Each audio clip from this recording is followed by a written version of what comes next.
Watch this video, then we'll talk. Remember in college when everyone failed the test so bad that the professor's like, okay, I've decided to grade this on a curve. The highest score is now 100% and so on. I've noticed that that's kind of the same energy that men are giving off, that it's like they know that other people are going to do so bad on the test that they're hoping to be graded on a curve. That it's like, well, yes, I'm not very good, but at least I'm not as bad as that guy. They benefit from men who are absolutely violent and dangerous and whatever.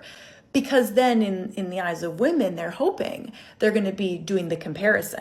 And women are like, no, I don't care how bad it could get. These are things that you need to do. I don't care if someone is getting a 47% out of 100. This is still what gets you an A. You need to get 100 out of 100 to get an A+. For the longest time, we weren't really allowed to do that. We weren't allowed to not grade them on a curve because it's like, well, you got to pick somebody. Well, that's not true anymore. We don't have to pick somebody. We can just live our lives on our own and have the same standard of living and economic access as they do.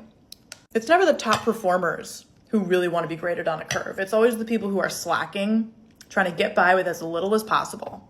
They want the bar to be lowered for them, to make it seem mean, for us to hold them to the correct standard. They make that seem impossible. And it's like, hey man, this is the test. It's not my fault that you are and everyone else are failing. This is the scale. This is the scale that men know exists, that they benefit from existing, that they benefit from knowing that it exists, and that they want you to grade them on as well. So let's break this down real quick. We've got up here, I've learned that a lot of guys visualize our social environment like this: good men and then crazed evil men. I don't think this is true. I think that this is what men say that they believe, but I think that they know for a fact that this is closer, because this is the grading scale that they manipulate and that they subtly weave into the like, oh, well, like, I'm not like him. The like, oh, well, you know, like, I treated my girlfriend this way, or like, oh my gosh, like they're watching something on TV and they're like, oh my God, I would never do that. They know that this scale exists. They know how pervasive this scale is. Let's talk about the scale. So all the way over here, as close to the white as you get, you just have decent men who will intervene on behalf of something happening to somebody in front of them. For the sake of this, let's just say women. Let's just keep it at the binary for now. Decent men who will intervene for women. That is, on this scale, as pure white as it gets. And that's just what it takes to be decent. And then you have over here where it's getting a touch of pink, well-meaning men who underestimate the issue. It's already a huge jump, but we'll get into that in a second. We just got to break this down first. Then we have like a true pink. Men who think predation is an unfortunate fact of life. It is the way that it is. What are you going to do? Men are going to be men. Boys will be boys. You know, you're a woman with holes. What else is going to happen to you? I'm sorry, it's the way that it is. Then we get over here, which is like a rich salmon, if you will. And it says, men who think certain women deserve it, but aren't active predators. Well, like, she was wearing that. Well, like, she went to that conference and men were at that conference. Oh, well, she was a schmex worker, so, like, obviously she was going to be dismembered. Like, what else? But, like, I didn't do it. I never would. But, like, yeah, it's kind of what she gets. You know? And then we make our way over here. What shade is this? It's like, I don't really have the word for it. Like, it's giving, I don't know. You let me know. But we have over here, it's closer to red. Men who passively enjoy, consume, and encourage predation. That's the boys club. That's the locker room chat. That is the, like, yeah, like, that's those are the people that keep files on their phone and then share it with the boys. Those are the people that share nudes. Those are the people that will talk about you and what you do with them in intimate spaces to other people. And the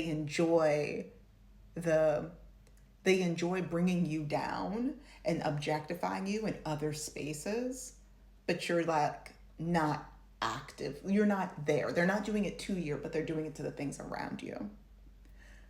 And then we make our way right over here. It's getting closer to like a fire engine.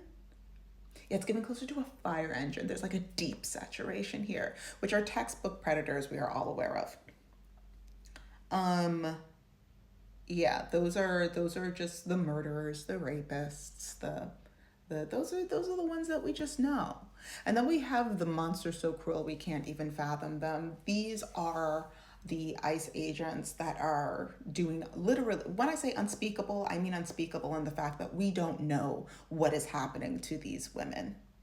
They are snatched up basically out of existence, and we are hoping that we will be able to find them again. These are the people that are just terrorizing, ripping women to shreds women and children to shreds in Gaza, in Sudan, in Congo, in Haiti. This is all the way over here. But guess what? Everything up until here is bad. Is bad. And this pure white is the bare minimum. And the men are furious because we are out here asking for pure water. We're asking for water with no blood in it. We're asking for water with no arsenic in it. That's all we need. Just give me water that I can drink. And then I will decide if I like that water. Do I prefer an Evian? Do I prefer sparkling? Do I prefer that salty water from Spain with bubbles? I don't know, but I'll figure it out. But just give me water that will not kill me. And they said, oh, well, it only has like 3 drops of blood in it. Whose blood is it? I don't know, but if you don't look closely enough, it basically looks like I don't want it. I don't want it. And then the fact that they're not meeting this bare minimum, and then even the ones that meet this bare minimum, because it's a bare minimum, are not getting the unlimited access that they feel like they are entitled to. They all start to sit closer to here. Okay, Shayna, not all men. If you remove their access to sitting here feeling like they are the exception to the rule, how do they act? How does a man act when he does not get an immediate benefit or any kind of benefit from being around you, a woman, having access to women indefinitely? That will show you the true space of their character, the true depth of their character.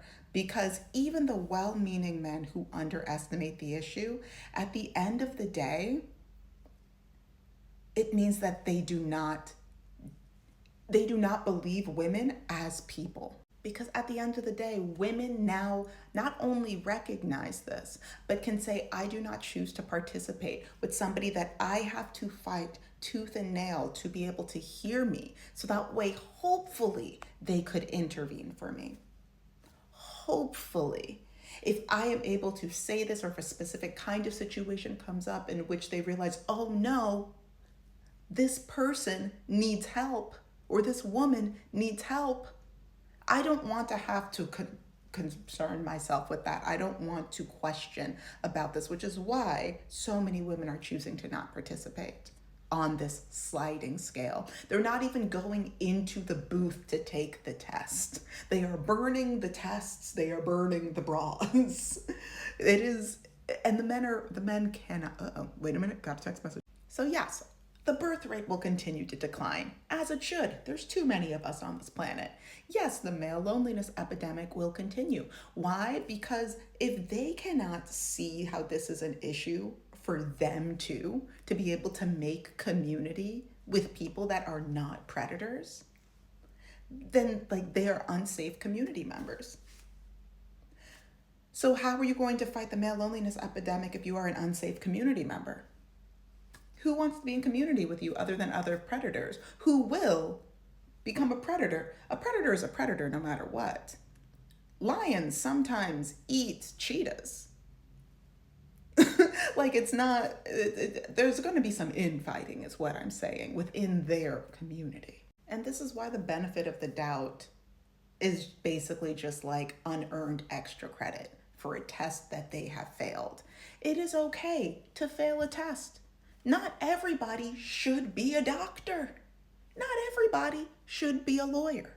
Imagine if Craig, that was out here licking paint in the 9th grade, passed the tests to become, I don't know, enter into law school. And now all of a sudden you've got the Craig of lawyers. Sometimes people need to fail. And ideally, after you fail, you do better. But that also implies living and learning. And not everybody likes to learn. A lot of people just enjoy turning oxygen into CO2. And they're allowed to do that. But you don't have to participate. You don't have to slide the scale. You could just burn the test. Or you can wait for somebody who passes with flying colors. Will they come? Who knows? But this is why it's so important to decenter men. So that way you're not waiting for the lone Albert Einstein, who, if I remember correctly, did get a lot of his biggest ideas from his wife. I will double check that before I post this. Regardless, let me know your thoughts, and please, for the love of God, stay safe out there.